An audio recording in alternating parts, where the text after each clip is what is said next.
Қайырлы күн оқушылар.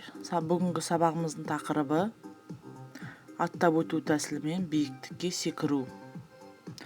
Сабағымыздың негізгі мақсаты кеңістікте және динамикада қарапайым өзгерістер мен іс-қимылдарды ұғына білу және жеткізе білу болып табылады.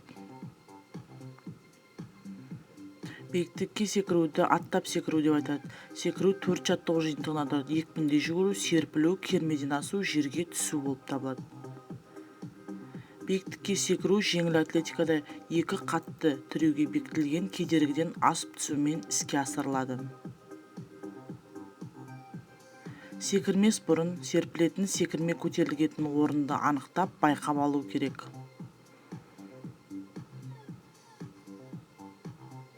Серпілу орны кермеден сәл қашық жерге соған параллель сызылған сызық болып есептеледі. Биіктікке секірушілер түсетін жерге міндетті түрде таза құм немесе төсеніш төсеп қояды. Аттап секіру әдісімен секіргенде алдымен көлденең кермеге екпіндей жүгіріп келуі керек.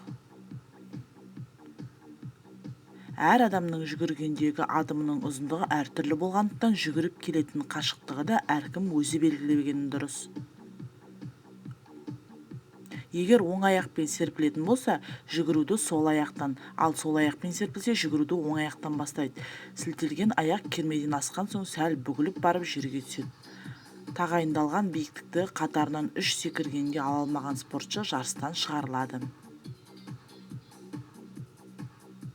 Назарларыңызға рахмет оқушылар, сау болыңыздар. Үйден барлық жаттығуларды қайталап шығыңыздар.